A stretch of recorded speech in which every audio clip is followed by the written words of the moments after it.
On October 7th and in the difficult months that followed, Magen David Adom stood at the very heart of Israel's emergency response.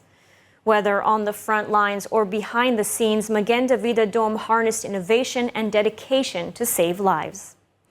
To share more about their work and its impact since October 7th, three leaders from the organization: Moshe Tzadok, manager of the Automatic Blood Typing Unit, Rafael Herbest, paramedic and head of Project Magen, and Ronit Glazer from the 101 Dispatch Center.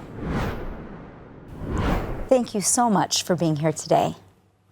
So I want to get started by taking us back to October 7th. Israel's emergency system was tested like never before. Each of you tell me briefly, where were you that day and what challenge did you face? Rafael, why don't you start? Wow, October 7th. Woke up like everybody else in the state of Israel with the alarms, non-stopping alarms going on and on with the red alerts. I'm a lieutenant colonel in the reserve of the Home Front Command. I'm in charge of recruiting teams to reinforce Magen David Adom in times of escalations. So as the alarm started, 5 minutes afterwards, I realized that something is different. I quickly rushed to the headquarters and over there started to recruit the unit and reinforce Magen David Adom with over 600 ambulance drivers, paramedics, and medics, and send them everywhere needed during these difficult times. Unbelievable. Ronit, and where were you? I was in Jerusalem. I arrived, I wasn't on shift. I arrived to the Jerusalem Dispatch Center with my two daughters because I don't have a bomb shelter at home and it's a bomb shelter there, and started answering calls from all over the country, mainly from down south, grasping the situation from what I hear on the line and trying to figure out how I can still help the people there, even though I realize that it'll take us a long time to arrive. And Tzadok, what about you? I woke up and when I heard the alarms, I immediately drive to the Mada Blood Center and start to arrange the laboratory for the blood units that will arrive.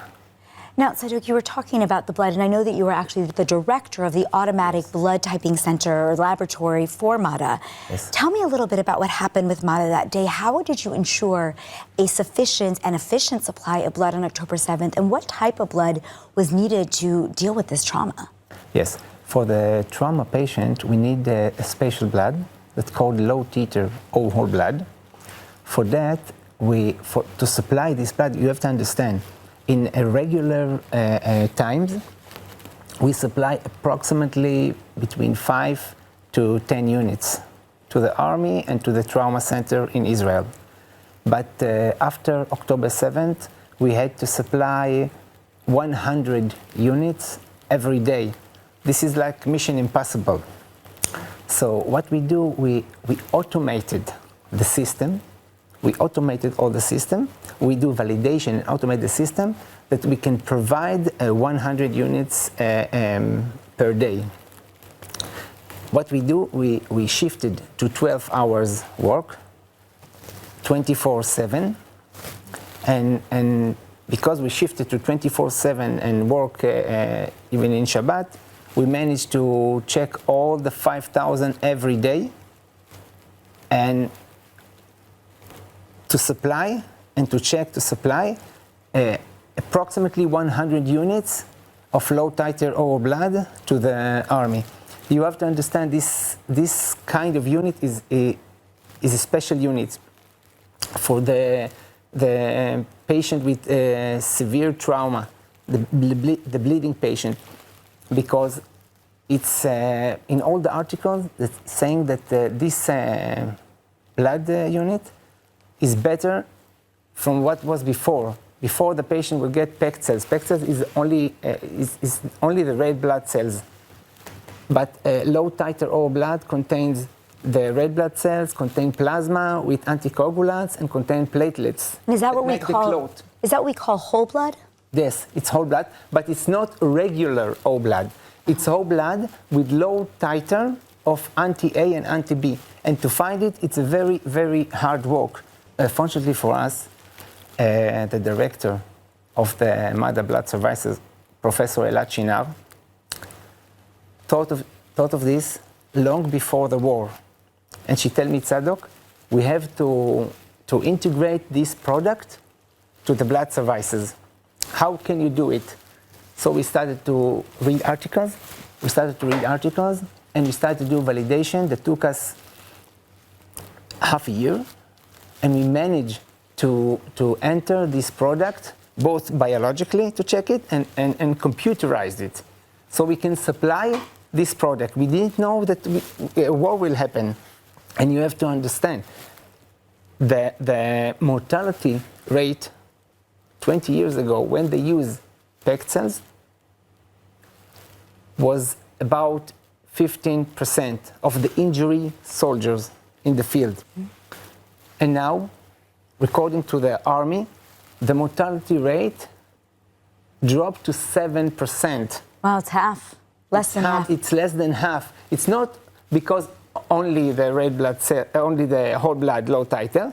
It's because that were doctors in the point of injury and give these special blood units. Incredible. I mean, that's lives saved. The innovation really impacted the number of people Exactly. who stayed alive. And I know, actually, Raphael, I want to move to you because you also are running a very innovative program called the Magen Project. Not physical, it's not like the blood, but it is a project that empowers local communities to respond even after or even before the ambulances arrive. On October 7th, when many towns and communities were obviously cut off, how did the community teams operate? What gaps did you find that needed to be filled? So Magen David Adom's goal is to save lives, and in order to save lives, we have to be everywhere all the time. So when people call for help, help will be for ever needed. And in times of crisis or mass casualty events, the needs sometimes are more than the abilities of organization to give to people. So what Magen David Adom decided to do is to increase the abilities, and our way to increase the abilities is to educate the public. And we went out with the Magen Project, educating communities, municipalities, over 1,400 communities and municipalities, educating over 16,000 people, distributing almost 12,000 medical kits and supplies. So people should not have to wait to save lives until an ambulance arrives, no matter what, if the roads are blocked or there is no ability for the vehicles to enter any communities. They can start saving lives once anything happens, every emergency. So what would it take to be able to expand this project so that really there is no community in Israel that would ever be left vulnerable again? So Magen David Adom annually trains over 500,000 people with different types of first aid training. And we're really trying to go out to all the municipalities and train as much as possible, to do as much as possible collaborations. Together with this project, we also have midwives that are working together with us in the district communities, training doctors and medics who regularly don't volunteer for Magen David Adom, but to train them and support them with equipment. So if anything happens, our software can find, and this is where Ronit comes inside the picture, locate these people in wherever they are so they can help save lives even before help arrives. Incredible. And I do want to turn to you, Ronit, actually to talk to you about the 101 Dispatch Center, which received, of course, tens of thousands of calls on October 7th. What was it like inside the center that day, and how did technology help or struggle to keep up with the load? The technology actually helped very much during that day. Something that we have on our computer screen is that whenever someone calls a second time, we will already see where they are and what they called about, and everything will be written in front of our eyes. So even though we were dealing with the amount of calls that we never thought that we would deal with, and dealing with a situation that for the first time ever, we can't say the ambulance is on the way. That's a complete break in the link of saving lives for us. We could see already what they told us, and we could continue from the end of their last conversation. In addition, we can receive their current location via WhatsApp. So many of the people I personally spoke to, you heard hope in their voice as soon as they sent me their location, and I said to them, I know where you are. We'll get to you as soon as we can. And you could hear some sort of a sigh of relief.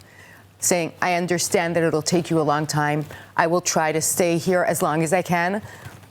I'm happy you know that I'm here. And actually, these locations that we received helped the IDF afterwards to unfortunately find the bodies of many people we couldn't reach. And you tried to give as much hope as you could to patients while you inside felt hopeless and helpless and frustrated. And all day long, we pretty much, luckily, many people arrived. The dispatch receives calls from all over the country. So we received from down south, and people also in Haifa received from there. Everyone received calls from there. And we were able to replace people when they couldn't anymore. A lot of people just broke into tears after calls and had to go out to calm themselves down so someone else could sit instead of them. And it was 4 times the amount of calls we normally get on a Shabbat morning, nonstop.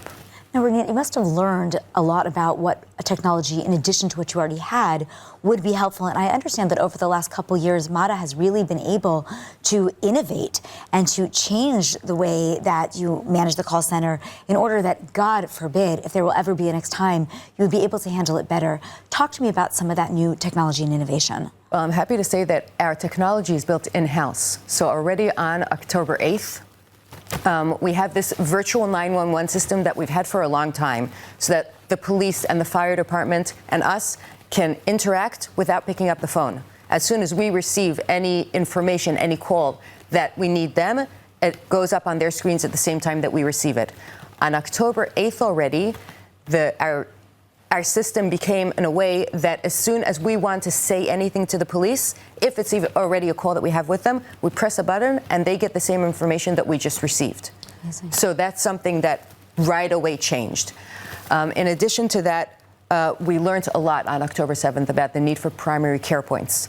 So instead of we understood that there were areas that we couldn't reach. Whoever could leave there, we marked on the map in a very not a good way on October 7th, understanding that we need a mark on the map for everyone in the whole country who works in the dispatch and also the IDF and also the police to know where these primary care points are. So the system already learned from that, and by the time we had the Iranian attack, the 12-day war here, we already had on our system a way to mark on the computer screen, on the map, where the primary care point is, which is not at the location of the explosion, but a bit further away. And anyone in the whole country could tell people, go there, that's where you'll get treated. Incredible. Now, we're going to run out of time, but I do want us to be able to each give about 30 seconds looking a little bit forward and what will happen next. Now, with God's help, hopefully we'll have at least another 2 years before we experience, and hopefully forever, another crisis like the last one. But what other additional changes in each of your departments would you envision? What would be the most important innovation that MADA is working on in your department to be able to be prepared next time around? Again, God forbid. Tzadok, why don't you start? What is the important thing is now it's to do another validation because let me explain. Now we can find about 100 units per day, but if forbidden, there will be another war, and they will need more than 100. We have to develop now a technique to find more than 100, and for the technique we had to do a validation. So that's what I'm preparing for. Oh. And what about you, Ronit? I think one thing that we're working on that I already talked about, the interface with the other organizations, is something so important for inside Magen David Adom and also outside, so that everything will happen really by a click of a button. Just as soon as I receive important information as a 101 caller, as soon as I receive it, whoever needs to know it will have it, and it will manage to last even if there's a blackout, even if there's anything else. And we're working on those systems right now. We already have satellites and stuff like that to make sure that we'll be able to continue and that it won't affect saving lives. Unbelievable. And Rafael, if you could give some final sentiments. So for us, it's about mapping and adding resources all the time to Magen David Adom. So we're mapping all the AEDs in the condos, in the shopping center. So when something is needed, we can always guide people to the nearest location where there is first aid equipment or AEDs. And second of all is getting more resources, training people also in times of escalations. People who have a shared bomb shelter at the building, we can do online courses, and we believe that saving lives should be something very simple. For sure, and I hope that all of the Israelis will take advantage of that, but that we will never need it. Thank you all so much for being here today.